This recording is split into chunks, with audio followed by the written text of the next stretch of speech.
personally, like, I was living in New York at the time, but I mean, not close enough for it to be like dangerous to me or my family, but it was close enough so that it was a lot more impactful than it would have been if we had been living here in California at the time. I was a little too young to fully understand what exactly had happened, but I remember exactly what happened, like that day of when I learned about it. I remember coming home from school, and the TV was on. My mom was sitting at her desk, and I remember all the TV was showing. There was no sound. Like the sound was really low. I couldn't hear anything, but it was just. I don't think the towers had actually fallen yet, but the planes had crashed into the towers, and they were smoking. And I mean, I was young, so I didn't really understand that like it was an act of terrorism or exactly what even terrorism was. But I knew that a lot of people were dying and would die, and over the course of the next few days, I learned that more and more people were still dying because brave firefighters and policemen were trying to go in and save more people, many of them risking their lives, and many of them even dying trying to save other people. And I guess for me, it was impactful because, well, for me and my generation, now we're living in a world where when you just go to an airport for like a routine, like I want to go from here to here, there's a lot more security procedures, more controversies with the TSA and like body searching, and I feel like maybe possibly we have this conception that we live in a more dangerous world, and that the actions of our country can affect other people around the world in ways that make them react violently and make them extremely hostile to our country. And so I feel like it shaped our generation to try to be more, I mean, a little bit more different than the sort of hoorah America, like let's go, like fix people, like the imperialist mindset of before, and more of sort of a global. Maybe we should rethink our position in a lot of these places right now. And I think the invention of the iPod is sort of a microcosm of more bigger things. The iPod is really important because it not only made Apple one of the greatest companies, like the biggest companies of the world today, but it sort of took something that you normally wouldn't have in the past. Like, say, if you think of it right now, if someone were to be like, I want to listen to music, you'll just be like, take an iPod or take your phone. But before the iPod, you couldn't really do that. You could have a CD player, which was kind of bulky, but you could only have one CD, or like you would have to carry like a pack of CDs. You have to switch them out. Each CD can only hold like 20 songs. But the invention of the iPod made it, it was sort of the beginning of technology becoming much more portable and much more streamlined. I think it was useful as well, and it just led to a greater technological advance of our society. And I think as a generation, this was probably one of the most important things. I'm not saying that the invention of the iPod itself was the most important thing, but that was like sort of the start of something that would change the entire generation.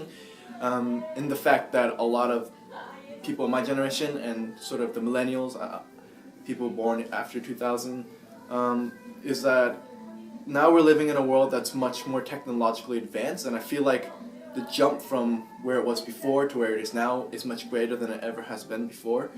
And so now we're living in a world where if you want to find information, you can go on Google and type something up and get it in like 0.003 seconds and get hundreds and hundreds of results, where you can go on iTunes and buy any song you want, because I mean, you don't have to go to like a physical record store and buy a CD.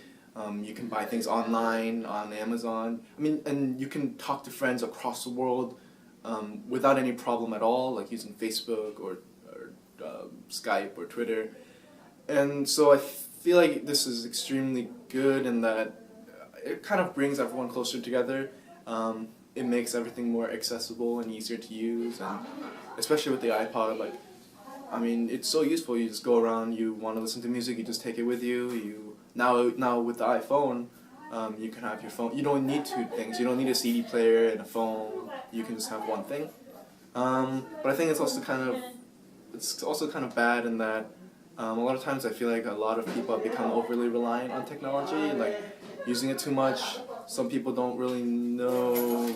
I mean, when I was younger, we were still at the cusp where it was more like we're sort of bridging. I guess my generation is kind of bridge between sort of the much less technology users and the only technology users of today. And so I feel like I know a lot of younger kids that don't really know how to, like, some people who have never even gone to like a library or something because they're like, oh, I can just Google it. Or like some people who, there are going to be people who are born today that will probably only hear about things like Blockbuster from older people, and they'll be like, oh, I'm going to go on the internet and just watch a movie. So I feel like a lot of times like people have become too reliant on technology, so I think that could be a downfall for the future. The book did end during my generation, and I feel like hundreds and hundreds of the people who read it were mostly part of my generation. I know adults read it as well, but it was mostly sort of like the book for us. It was like you read it when you were really young, and then you just kept following it because, you know, it's a book, it takes time to write. So by the time you finished it, by the time I finished it, I think I was in 7th grade. And I mean, there is an age gap in that Harry Potter at the time was like 18 or 19 or whatever. But like, you know, it's a book that it's like a series of something that you grow up with. I guess something that, like the closest analogy to that is probably like the Toy Story movies, where Toy Story 1 came out in 1994 and then it ended when I was about to go to college, and then that's how the movie was. But like Harry Potter, I think is important because, I mean, I personally don't really like the Harry Potter books. I think they're not that great. But I think it was important in that it encouraged a lot of people who wouldn't have read to actually read books. And it introduced people to literature as a whole. And it could have, I mean, for me, it was more of like a stepping stone to other kinds of books. I think Harry Potter is important because, it is important because, like, it introduced people to things that they wouldn't have done. It also introduced sort of, maybe it's a kind of book that you normally wouldn't read, like a fantasy book, but it encourages people to try new things. Like, people would always be talking about, like, oh, have you read Harry Potter? Have you read Harry Potter? And at a certain point, it became the sort of thing where, like, oh, you should probably read it. Like, it's like a cultural touchstone, more of. Like, if you haven't read it by now, it's sort of weird for you not to have read it, you know? So it's like very pervasive through all of society. So I think it had a big impact, even though it wasn't really the most important thing that happened, but it still had a huge impact. It was important regardless of your political stance because it was sort of, not sort of, but it was the first African American president. And I think it shows how far we've come as a nation where, I guess about 200 years ago, we were still practicing slavery. Less than 40 years ago was when African Americans could really start to be able to vote because of the Civil Rights Act of 1964 and Voting Rights Act of 1965.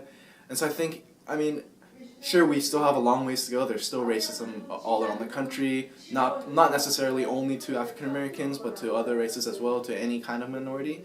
And we still have a long way to go before we are fully accepting of everyone in the United States. And who knows, maybe we'll never get there. But I think the election of Obama is important because it shows that we're progressing as a nation. We're not falling back. We're not.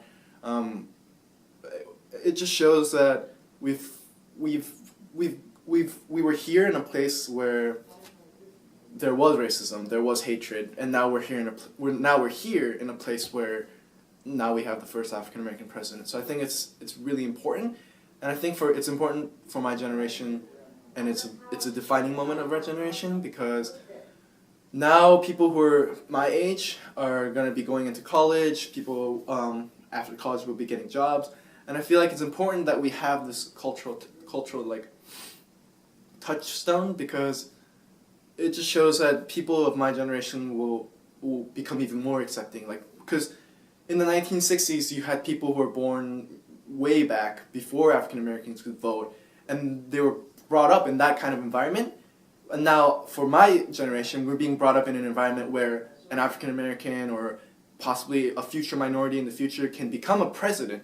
And so it's sort of a different upbringing, and so hopefully when my generation becomes even much older, we'll be living in a society that's even better off for everyone else.